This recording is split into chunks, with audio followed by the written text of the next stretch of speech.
अब आपको दिखाते हैं लॉकडाउन और कोरोना काल में कुदरत की एक और खूबसूरत और हैरान करने वाली तस्वीर। सबसे ऊंचाई पर स्थित सिखों के तीर्थ स्थल हेमकुंड साहिब को कुदरत ने बर्फ से संवारा है। यूं तो ये जगह हिमालय की गोद में है और इसीलिए हमेशा यहाँ बर्फ देखने को मिलती है, लेकिन इस बार अब तक ज्यादा गर्मी नहीं पड़ी, इसलिए पहाड़ों पर बर्फ को पिघलने का मौका ही नहीं मिला और इस बीच कई बार बर्फबारी भी हुई। इसकी वजह से हेमकुंड साहिब के चारों ओर 12 फीट मोटी बर्फ का घेरा बन गया है।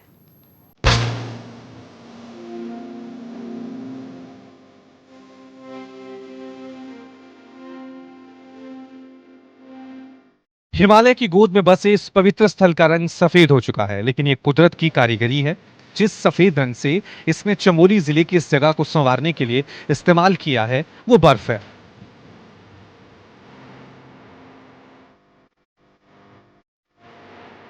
ये सिखों का सबसे बड़ा और सबसे महत्वपूर्ण तीर्थ स्थल हेमकुंड साहिब है। उत्तराखंड के चमोली में बसा हेमकुंड साहिब गुरुद्वारे और यहाँ के लोकपाल लक्ष्मण मंदिर को 12 फीट मोटी बर्फ की चादर ने जैसे ढक लिया है।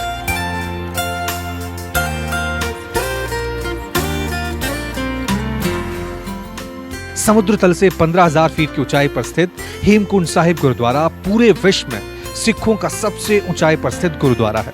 यहाँ कपाट खुलने पर लाखों की संख्या में सिख श्रद्धालु माथा टेकने पहुंचते हैं। जिस वक्त चारधाम की यात्रा शुरू होती है उस समय यहाँ भी श्रद्धालु भारी संख्या में पहुंचते हैं।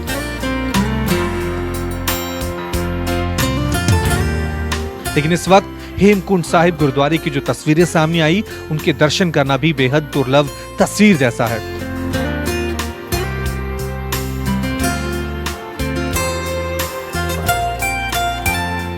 हेमकुंड साहिब गुरुद्वारे के चारों ओर 12 फीट से ज्यादा ऊंचाई तक बर्फ है। गुरुद्वारे के पास पवित्र सरोवर, जिसे अमृत सरोवर भी कहा जाता है, वो भी पूरी तरह बर्फीला हो चुका है। अभी हेमकुंड साहिब में लगभग 3 किलोमीटर तक बर्फ ही बर्फ है और ग्लेशियर है जो अटलाकोटी में वो 20 से 25 फुट तक है और हेमकुंड साहिब के चौगिर्दे में 10 से 12 फुट तक बर्फ है। हेमकुंड साहिब की यात्रा खोलने के बारे में जो भी सरकार के दिशा निर्देश होंगे उन्हीं का पालन किया जाएगा। जब सरकार द्वारा निर्देश दिए जाएंगे उसी समय यात्रा खोलने के बारे में सोचा जाएगा। हेमकुंड गुरुद्वारा प्रबंधन कमेटी ने हर साल की तरह इस बार भी तीर्थ यात्रियों के लिए सारे इंतजाम किए हैं, लेकिन लॉकडाउन की वजह से अब तक यहाँ के कपाट खुलने की तारीख पर फैसला नहीं हो पाया है।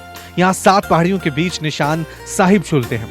हेमकुंड साहिब तक पहुंचने का रास्ता भी पूरी तरह बर्फ में ढका हुआ है। खांगरिया से आगे 3 किलोमीटर के रास्ते में हर तरफ बर्फ ही बर्फ है। हिमालय की वादियों में बसे हेमकुंड साहिब तक पहुंचने के लिए अटलाकोटी से होकर गुजरना पड़ता है। यहाँ भी 20 से 24 फीट तक बड़े ग्लेशियर हैं। हेमकुंड साहिब गुरुद्वारे के आसपास की तस्वीरें देखकर लगता है कि जैसे कुदरत ने खुद ही इस जगह का मेकओवर कर दिया है और कुदरत की कला देखकर लगता है कि वो जिस चीज को भी संवारती है वो नायाब नजर आती है। अधीर यादव, देहरादून, न्यूज़ 24।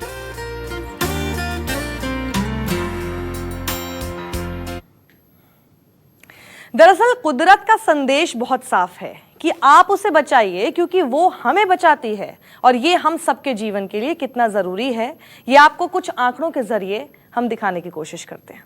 देखिए, भारत में नागपुर छोड़कर हर शहर में वायु प्रदूषण कम हुआ। जी हां, वायु प्रदूषण कम हुआ है अगर हम सिर्फ नागपुर छोड़ दें तो।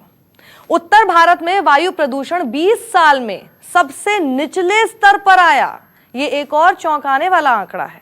लॉकडाउन में कई शहरों की हवा शिमला कुल्लू जितनी स्वच्छ हुई और लॉकडाउन में पाताल से आसमान तक जहरीली गैस और केमिकल में कमी आई है। देखिए, लॉकडाउन की वजह से ये सब कुछ हो गया।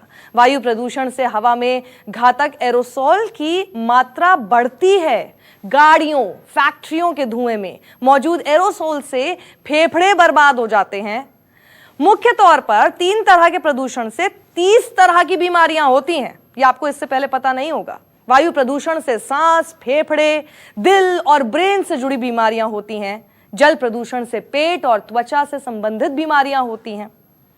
यानी प्रदूषित जल से सींची जाने वाली फसलों से कैंसर का खतरा रहता है और सिर्फ पौधे लगाकर हम पर्यावरण का प्रदूषण दूर नहीं कर सकते हैं।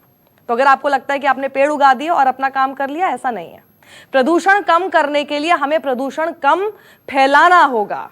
ये बात अपने जहन में आज मेरा ये शो देखने के बाद जरूर डाल लें। यहां फिलहाल रुकेंगे छोटे से ब्रेक के लिए।